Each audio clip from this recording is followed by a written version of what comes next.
Good morning, maple syrup people. We're here at Origins 2015 in Columbus, Ohio with our friends Stephen Bonacore and Zev from Z-Man. You know who they are.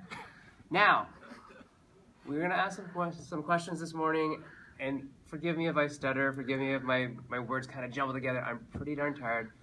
We were playing games coffee yet, I think. Oh no, no, I don't drink coffee at all. But it was games till 4 o'clock in the morning, and we're a little bit tired.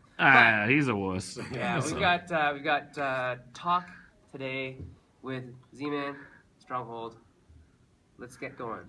So, from Stronghold, what is the biggest thing that makes a game a Stronghold game? I always tell designers that if they're coming to me with something, I want something in that box that I'm going to put in that box that's absolutely unique. Mm-hmm. And I put it like this. I say I want how does it stand out either thematically, mechanically, or my word, fantastically. It's got to stand out in one or more of those levels for me to say, okay, this is a game that I want. There's a lot of resource management games. There's a lot of worker placement games. Mm-hmm. Give me something that's going to stand out in one of those ways. Okay. And Zev, how about for Z-Man? For your imprint, what is it? Pretty much the same thing. But in this day and age, with so many games out there, and there's a lot of good games, we're trying, at least for original original designs, we're looking for wow. Mm-hmm. I mean, good doesn't cut it that much for us anymore. We need to stand out, and yeah, we need games that really thrill us and go, my God, we got to do this. Okay. And from Stronghold, what is the game this year from you that you think has the trifecta? Oh, all of them? if you hit all of them, then you're pretty. Oh, you know what? The one that has the trifecta, yeah. I have not announced yet. Oh. I can't. I have one. I have one that's going to be like earth-shatteringly big. Earth-shatteringly big, and I can't. I really can't. No. No. Any hints? No. Any like initials of famous designer? That's all I'm going to say. Famous designer. Oh, stay tuned for that. Okay, so is that going to be a Gen Con? No. Or like announced? It should be announced either. Look, I'm doing a commercial now. I'm sorry, it's not what this is about. No. It should be announced possibly at Gen Con or before Gen Con. Okay. Right. Zev, how about you? From Z-Man, what's got the wow right now? I mean, the buzz right now is Pandemic Legacy. So I think that's got a little bit of wow. That's awesome. Yeah, that's tons of buzz. Tons of awesome. Let's talk a little bit about Pandemic Legacy. Yes. Mechanically, what makes a Legacy game different from a publisher standpoint of view in terms of production, in terms of manufacturing? It is, I believe, it is a lot harder because you need to get all the various components set up correctly, especially like in the right order. You know, making sure, because like every, in this case, every month, something new may be open, so you got to make sure the right thing is in the right month. You have to make sure all those packages or ideas are in the box and put in the correct order and labeled correctly, and making sure that everything is there. And when we were at the gathering, we got to witness Matt and Rob take off every morning to kind of sit with their moleskin notebooks and write down in it.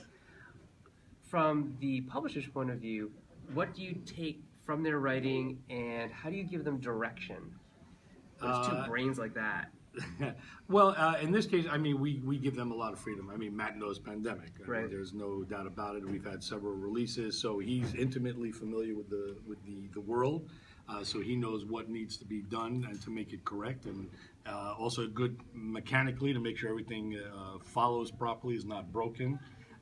And Rob knows the legacy aspect. I mean, that's what he seems to be more known for after doing Risk Legacy. So I think combining that, we just said, go for it, and we test it and make sure it's fun as well. But we give them, I think, a lot of leeway. Okay.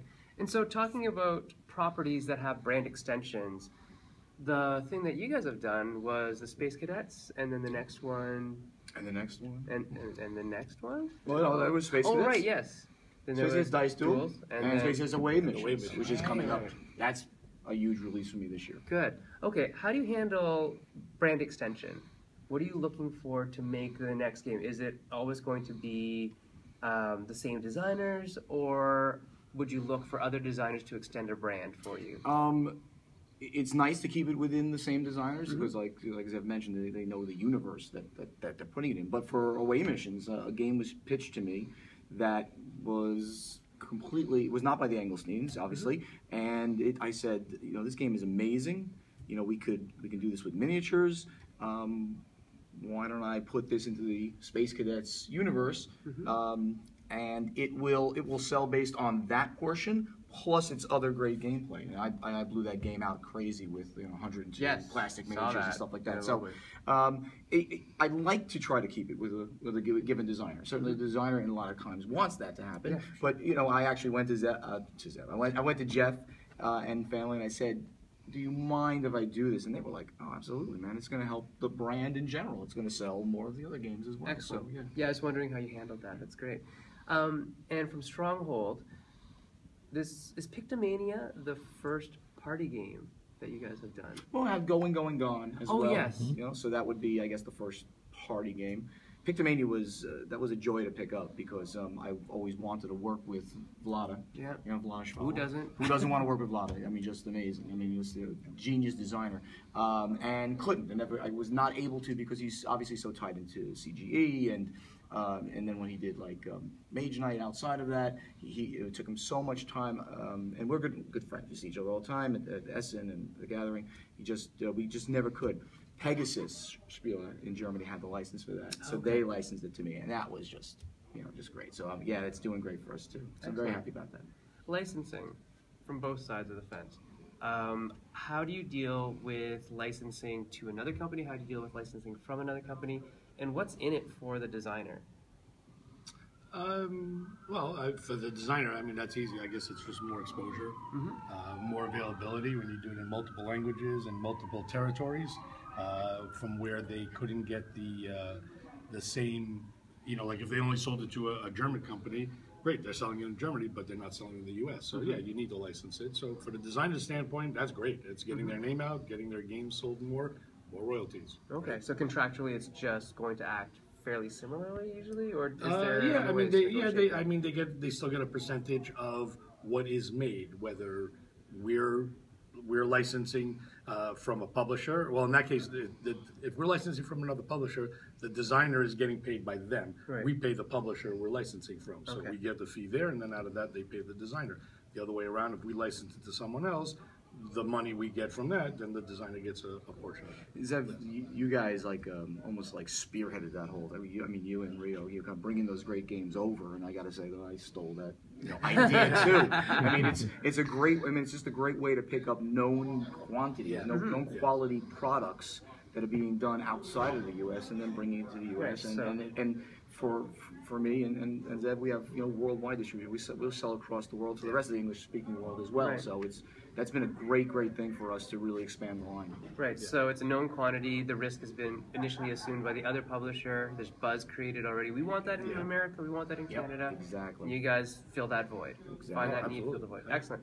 So on the Maple Syrup Show, because neither of you have ever been on, which is amazing to me. What is up with that? Where we go to bed too early. You guys, you're right. You guys are on in the middle of the night. Yeah, we've asked you before, and you said, "Oh man, I go to bed too early."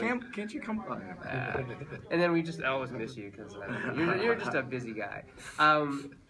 Personal question: we were at the escape rooms in Niagara Falls, and we had a blast together. Are there still talks of doing it yourselves together at last? I mean, Bonacore and Zev together at last.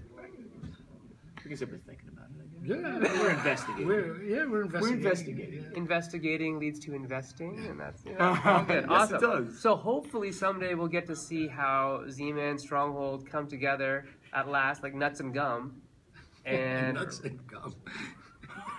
And make... You guys don't watch That's the worst comment. Doesn't the nuts get stuck in the gum and then it's constantly chewing and crackling? It's a Simpsons reference. And it never goes away. There. You're crackling the nut, but you can't swallow it because you got it in the gum. Oh my God, that's kind of dumb. All right, moving on. Must be a Canadian. No, it's a Simpsons thing. It's totally a Simpsons reference. Yeah. Okay, one hint for designers. You know what? I heard. Excuse me. I heard a couple of things at this show where people pitched to a company and they didn't know the company and didn't know what the company produced. So I would say one hint: do your research on the company you are pitching to. If you don't know what games they're doing, that's a recipe for disaster. I mean, Like, that's silly. For Z-Man, don't bring Zev shellfish. Yes.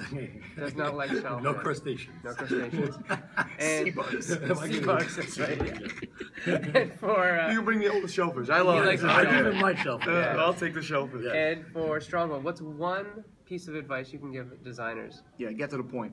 Get to the You point. get to the point. there you You know, we kind of talked about this a little bit out there. I mean, like, you know, what's the thematics of this game? You know, how do I achieve? What do I go about doing, and how do I win the game? You know, Right. I mean, really you should make that pitch in 5 minutes, and then if it's interesting enough to the publisher, they'll ask you more questions. Oh, that's interesting. Well, then tell me about this. Tell me about that turn sequence. Tell me about how you get there. How do I interact with the other players? So you gotta stay focused in a pitch. That's really important. Not tell me about your life story. About 20 years ago. That was a good point you were making before. Yeah. 20 years ago, I decided about this. Yeah, the story behind. Yeah, no, what made that's you do it. nice, but tell your mother that because that's kind of that's And something she else. probably knows it already. Yeah. All right, All right. great. Thanks very much to Mr. Barnacore. Thank you, man. Thanks Appreciate very it. much, Zev. You got it, man. Thank you. And Meeples here. We'll talk to you later.